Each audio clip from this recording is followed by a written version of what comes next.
Wala mga pahiwatig na, oh. Wala eh, yung nga hinihintay ko kung manliligaw ka. Ito, ano ka ba? Bakla ka ba nga, ano? Oh, hindi ba yan? Usapang lalaki sa lalaki. Papa Eds, hinihintay na nga po sa bahay ni Viancy. At ito nga pong ama ni Viancy may matinding hiling at pakiusap. Bago po natin tuluyang panoorin yung video, isang munang magandang araw at gabi sa inyong lahat. Saan mang sulok ng mundo, Mapa Luzon, Visayas, Mindanao, mga OFW. Special shoutout kay Madam Emma Sumbilon. Dito rin po kay Sir Jojo Angeles Montisilio at kay Sir Ronnie Balilo. Special shoutout po sa inyong lahat. Mega love shoutout naman sa mga ka-member ko po sa Karapa, Kalingap Reactor Partner. Lagi nga po nating susuportahan si Kuya Val Santos Matubang, Kalingap Rob, Ate Edna Vlogs, and Madam Jackie Tapia. Ako rin po na inyong lingkod, Kalingap Kel, ay naglalambing sa bago pa nga po sa aking munting channel. Please po subscribe, like and share my videos, at para naman lagi kayong updated, click the notification bell. Eto na mga kalingap, usapang lalaki sa lalaki. Narito nga po guys, ang pahayag ng ama ni Viancy. Panoorin po natin. Credit to the owner of this video, Kuya Val Santos Matubang. Wala mga pahiwatig na, oh. Wala eh, yung nga hinihintay ko kung manliligaw ka. Pa ito, ano ka ba? Bakla ka ba nga, ano? Oh, hindi Hindi ko alam kung nanliligaw o ano. Kasi wala naman, ano. Parang puro pa ganyan-ganyan lang. Hindi ko naman nakikita sa kanya na talagang manliligaw siya. Siyempre, nag-aaral pa eh. Oo. Di ba?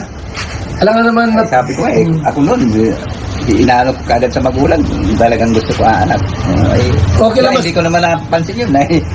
Kung sakali pong dumating sa time na talagang magkaroon ng ganun, ligawan, tapos pamanikan, okay naman sa inyo na pumunta yung magulang ni Papa Eds dito, usapan yung ano? Nasa dalawa po yan, kay Viancy at kay Eds, kung magkasundo sila sa ano. Kasi hindi naman po kami makakapag-desisyon yun kasi sila naman po dapat nag-usap. Kasi balita namin si Papa Eds bumiling lote ay sa kanilang dalawa sakali sila ay sa kasal na. Ay, talagang handa na. Pwede ito, flower mo ito, pwede ito. Aba nga, Papa Eds, hinihintay na nga po sa bahay ni Viancy. Welcome na welcome si Papa Eds para manligaw dito nga po sa nag-iisa nating wifey. Narito naman guys, yung hiling o pakiusap ng ama ni Viancy dito nga po kay Kalingap Edu. Masakit siya pagka yung umalis yung panganay. Yung anak. Wala man pong magagawa. Siyempre, hindi mo man talagang madating ang oras talaga, maasawa yan eh. Kung sakali po na ligawan ni Papa Edu yung anak niyo, anong mensahe mo kay Edu po? Anong mensahe mo sa kanya? At para sa akin, kung talagang magkakagustuhan sila, yung wag yung masasaktan yung anak ko na.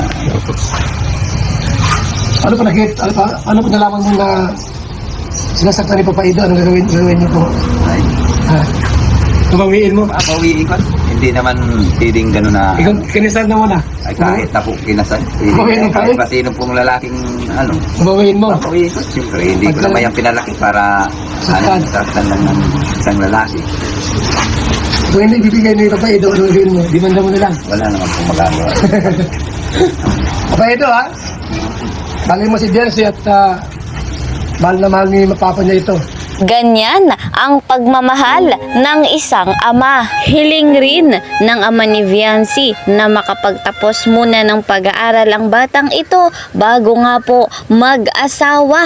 Narito pa ang ibang kaganapan. Ano yung bigla, ha? Wala mo lang na. Papa Edu, no? Papa Edu, nag-alala. Asala ko pala, maraming gwapo doon. Baka napalitan si Edu, ay. Tama. No? Tama. Nag-classmate ko, nagwapo doon. Yun lang sabi sa akin kung pahit daw kayo ay bago mag-20, di ba lang 20 edad, no? Oo, 20. May 19 daw, pwedeng kapasa na. Kanila po yan. Ano, payag ka? Nasa, ano po yan, kay Jancy. Ay, tama. Ibig sabihin, Wala namang problema sa akin na, ano, Oo.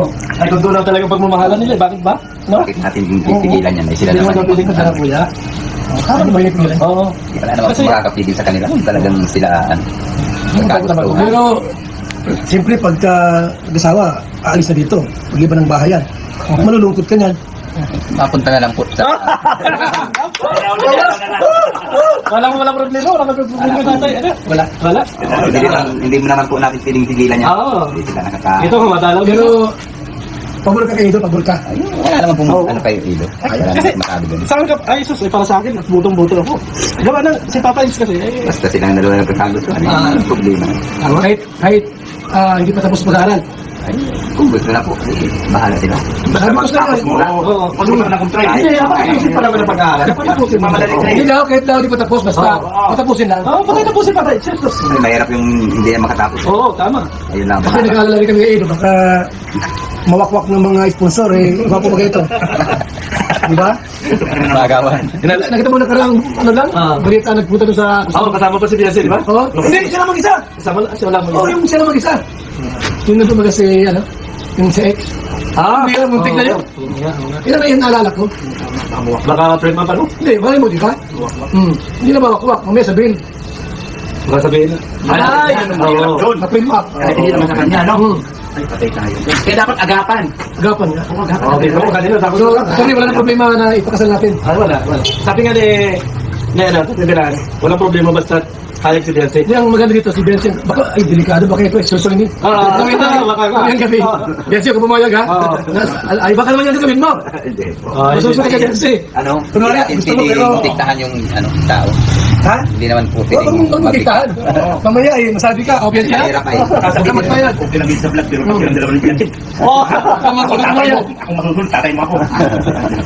So, ayun nga po mga kalingap, kapansin-pansin na itong ama ni Viancy ay hindi naman tutol sa pagmamahalan ng love team na EDC. Bilang ama ay patuloy lamang siyang sumusuporta sa kung anong ikabubuti ng kanyang anak. Marami din siyang pangarap para sa kanyang buong pamilya at dito nga po kay Viancy. Kapansin-pansin nga po na napakalaki ng tiwala ng ama ni Viancy dito nga po kay Kalingap Edu. Kaya naman hindi niya pinangungunahan kung ano man ang desisyon ni Papa Eds at ni Viancy. Kung ano nga po yung plano nung dalawa ay patuloy niyang susuportahan at gagabayan ang dalawang ito.